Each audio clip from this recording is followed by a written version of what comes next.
Just me, a place to be me, where you get to experience life. 'Cause life is a journey, not a guided tour. If you want the rainbow, you have to go through the rain. Welcome back, guys. So, if you didn't join us last time, we were talking about social emotional skills. And just to recap briefly, social emotional skills are the ability or different skills to better comprehend our emotions, feel our emotions fully, and demonstrate empathy to others.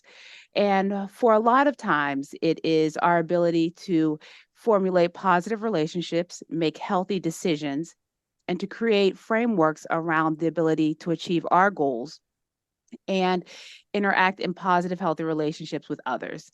And so, what that kind of looks like is being able to manage stress effectively, able to create safe and supportive environments for ourselves, and to be able to model and teach healthy relationship buildings for others in our lives.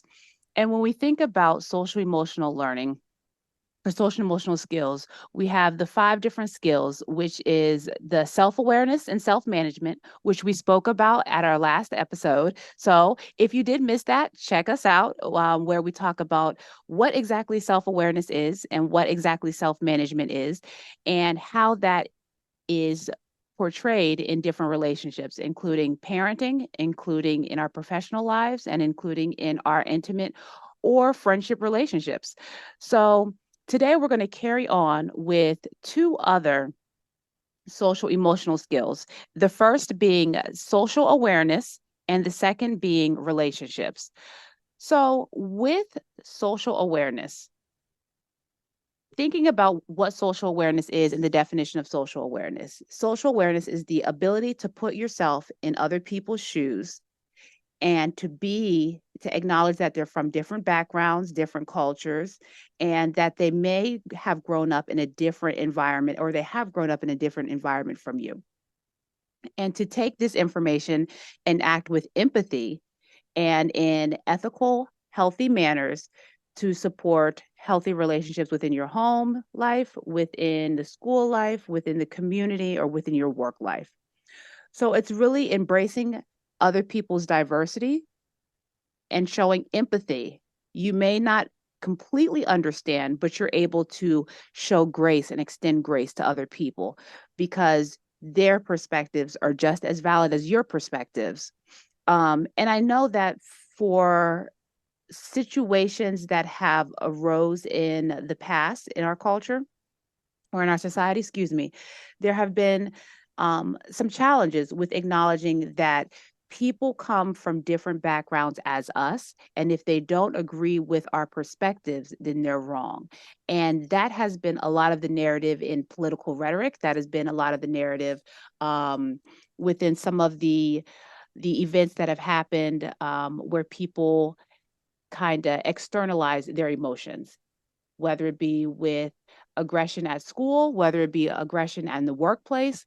And so, really kind of taking a step back and recognizing that social awareness is very important because it helps us get along with others in our environment. So, when we think about social awareness and we think about our ability to interact for parents, and with our kids, social awareness can be if your kid is on the playground or if your kid is at school and they maybe get into a disagreement with another kid, helping them to, instead of do the fight or the flight response, really taking a step back and asking, well, why did this kid do this? Or helping your child to really understand the emotions and rationalize different things in order to maybe help with resolving a conflict. um, Miss Shirena or Miss Tracy, what do you guys have as far as relationships or professional development?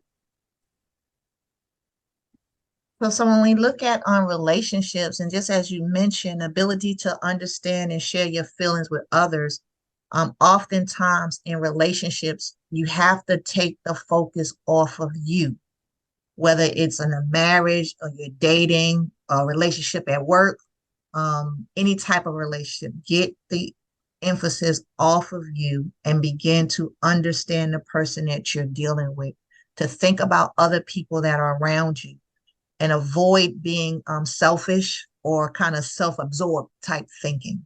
So it plays any type of relationship. Again, we're not just talking a union, a dating type or marriage, but work, friends, co-workers, strangers in those moments, you never know who you come across and what they're dealing with in the conversation that you'll have with them.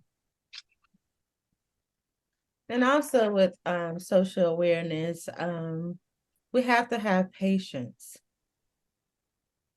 So when I say patience, I really calming down and being intentional as it relates to your surroundings and who you're dealing with. Sometimes we have a lot of impulsive behaviors where we don't think about things before we do them or even before we respond, and that can cause a lot of conflict.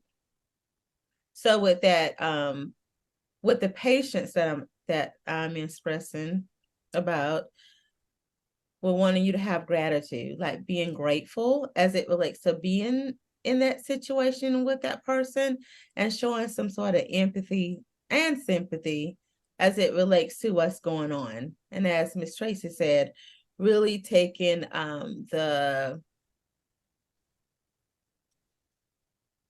taking things off you, not being selfish as it relates to how you view the situation.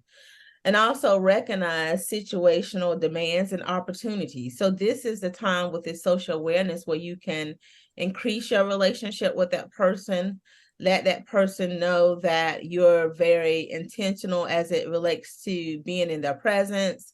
So it can provide a lot of opportunities as it relates to you building relationships. So as I said before, like really having patience, being very intentional as it relates to being in that moment. Being intentional as it relates to being in that moment is being mindful of who you with, their situation, where they come from, asking questions.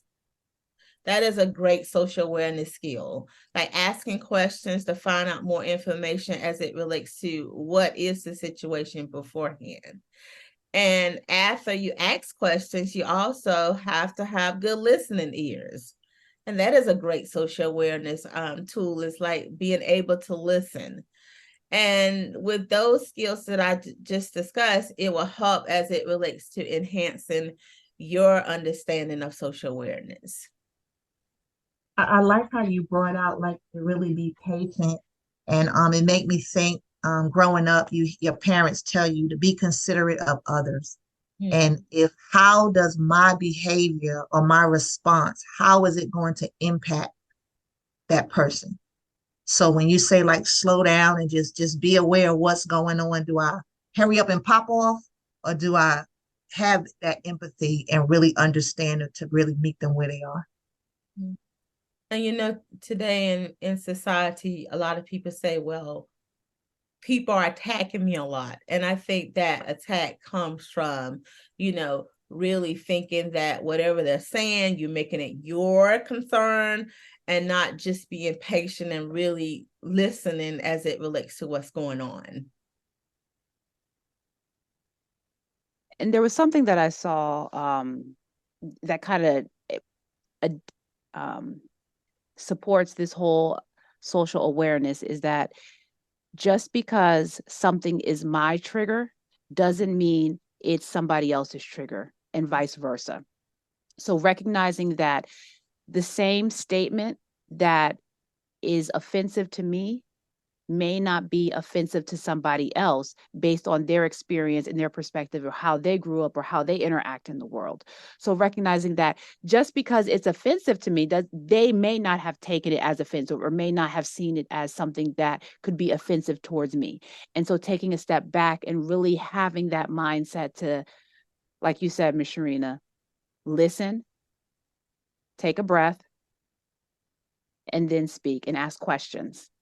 Because even though I interpreted something as an attack, doesn't mean that the person intended it as an attack, because of how they experience the world. And that's okay. That is completely, completely okay. And that right there save a lot of conflict in relationships because when you just say like being offended, if socially aware, like whatever impacted them, if I take a minute to breathe or try to get a better understanding before I respond, I won't respond negative. And how you respond can either strengthen or weaken a relationship. So because of a misunderstanding in what is shared. So I like that. It's going to help me resolve a conflict that I got to address someone and to really, even though the way they responded to me was one kind of way, and I'm glad I didn't respond immediately. And now I have time to think about it. So now when I go to respond, I have to say, well, things could have been going on, or let me understand when I ask you this, why did you respond to me that way? And maybe when they give me their reasoning, it's going to change my response to them because now I understand why they said it, whether it's that tone or the words that they use. Now I have a better understanding. And I can respond correct because my initial response would probably been a very offensive and may have destroyed the relationship that has already been established. So that patience, like you said, Ms. Smith, is very important to take a minute, like step back and really, really listen because it can make or break a relationship. So developing your social awareness is important in relationship building. Absolutely. And I Go ahead. want you to notice how we're very intentional with what we say, how we say it, as it relates to this conversation. And because we're being very intentional with how we're communicating amongst one another, that is causing great social awareness skills. And we can't do that if we're texting, texting and talking at the same time, because you're not really providing your full attention to that person. So we have to be very mindful as it relates to what we're doing in that moment as we're trying to really give attention to the person we're talking to and the environment we're in. I know that sometimes, or one recommendation that may help as far as with our parenting and with kids and helping to teach social awareness is I know parents have a million and one things to do on a daily basis. And so 9 times out of 10, multitasking is greatly utilized. But sometimes multitasking can take you away from being extremely present and aware of the social situation going on right now. So when you're trying to explain a situation of why your child can't have ice cream before dinner, or when you're trying to explain to your child why it's not safe to run out in the middle of the street, or go after something that they're looking at, but you're also on the phone and you're trying to have another conversation with somebody else, or you're trying to help your child with homework and they're just not getting that math equation, and you're also trying to cook dinner, and you're also trying to have a conversation on the phone with somebody else, and you're also trying to do laundry. There are so many other things going on that you're not able to really be aware of how challenging this math problem is for your child. And then what you're modeling is the fact that I can't be present. I can't recognize how much challenge, frustration, and lack of self-esteem sometimes that can develop when kids are trying to really do homework but can't get the right answer, or stressed about a project. So just being really present and aware that sometimes multitasking is effective, but sometimes multitasking can be a hindrance in modeling healthy social awareness for your child. And physically, look at the physical demand that you're putting on your body when you're multitasking and you're trying to socially connect with that child. Physically, that can take a lot out of you because mentally you're pulled in so many directions.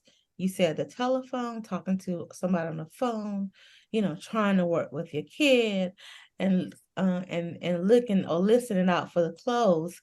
You make yourself tired when you're doing a lot of things at one time, and it takes away from that social awareness. So it doesn't take away from you mentally, but it also takes away from you physically when you're not really putting your time and effort in being intentional when you're dealing or doing social awareness. Okay. And to kind of stream into the next social emotional skill, it's relationships and building healthy relationships. And that goes hand in hand with social awareness. So, building healthy relationships includes the ability to meet with people from diverse ranges of different backgrounds and to be able to focus on listening and be able to communicate with others, peacefully resolve conflict, and knowing when to ask for help or offer help. So it includes working cooperatively, resolving conflict, communicating effectively, and allowing yourself to interact with other people. I know that one thing that I do when I hear with different clients that I work with is that now that the pandemic has kind of officially been lifted as far as restrictions, there's this notation or this idea that I don't need relationships. I don't need people. I'm an introvert. I don't like other people. Other people make me anxious. Other people make me worried. And while all that can be true, absolutely, in that we all have a different scale of interaction with other people, in all actuality, human beings are social creatures. Everyone's social meter may be different, but we all have relationships that we need in order to work through our daily lives.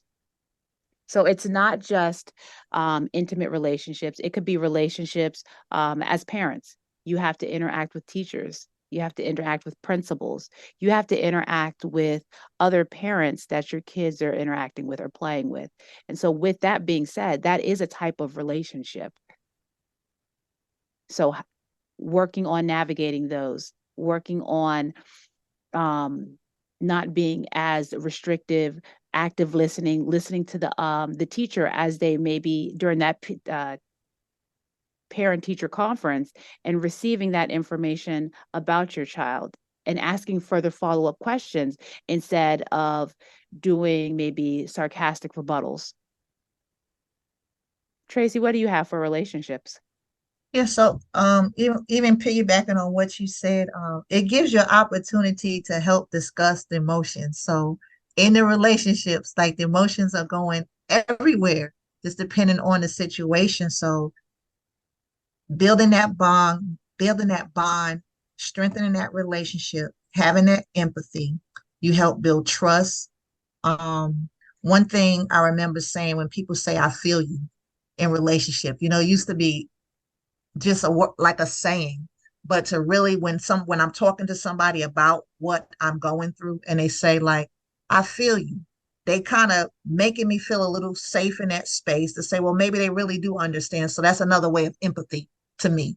Like I hear that in that, so now I get to connect and I might trust that person or build again. That bond is getting stronger within that relationship. So it's still very important to be aware, to and to have that understanding. And if you don't understand, a simple ask that question, well, help me understand. Absolutely, absolutely. And Miss Sharita, what about in our professional lives? Well, when it comes to relationships in our personal life, there are, in our professional life, there are certain elements I think about when it comes to healthy relationships. First of all, in our professional life, do we have mutual respect for one another? Mutual respect means that you each care about the other person while also caring about yourself, like really respecting the other person's decisions or choices even though they're not yours. Also, when you're in the professional environment and working with people, do you have trust issues? Do we trust each other? Healthy relationships are built upon trust. You have to have companionship and caring.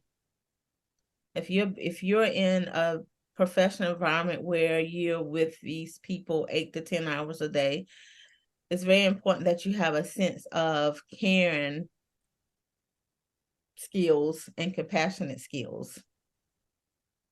Also, in the professional environment, do you support each other? Are you all supporting each other by being in this professional environment? Are we relaxed with one another? And then when we do have disagreements, do we fight fair? Because the reality is that you work with people, and there are disagreements, but are we able to fight fair in a very professional manner where we're not tearing one another down? And some additional indicators as it relates to being in a professional relationship at work is make sure you have boundaries.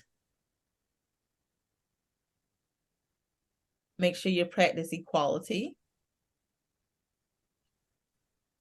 Make sure the communication is clear. And also think about how you feel about yourself, like your self-esteem.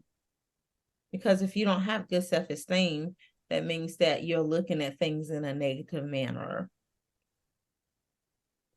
So when it comes to healthy relationships at work, it's very important that we be very intentional as it relates to looking at our relationships, recognizing how important relationships are, and what is the work that you're putting into the relationships in order for them to sustain and be effective while you're at that job.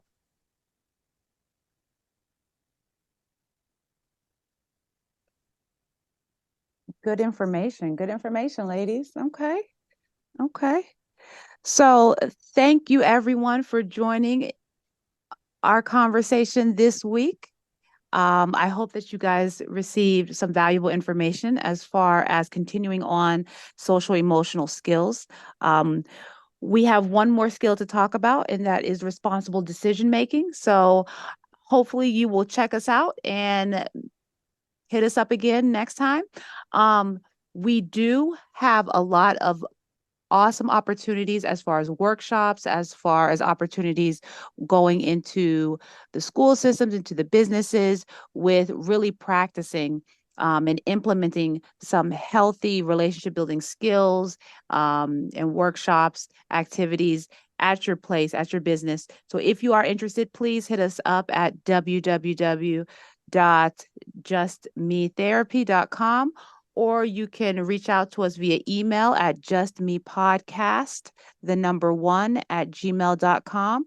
And until next time, take care of yourself so that we can take care of each other. Bye. Thank you so much for listening to Just Me Therapy podcast. If you are seeking further one-on-one diagnoses, interventions, and treatment plans, please consider scheduling an appointment with an individual counselor at Journeys Counseling Center, located in Greensboro, North Carolina. Journeys can be reached at 336-294-1349. The mission of Just Me Therapy podcast is to use authentic conversations to uplift one's mind, body, and soul. The goal of Just Me Therapy is to offer affordable education and insight to individuals who experience financial barriers to accessing individualized behavioral health care services. With that being said, the information, including opinions, advice, and recommendations discussed in this podcast, are intended for individual, informational, and educational purposes only. Such information is not intended to substitute the recommendations of your own licensed therapist or healthcare professional. Although we are licensed behavioral health professionals, we are not your licensed behavioral health professional. As a result, the advice mentioned on this podcast should not replace the recommendations offered by your own qualified health professional.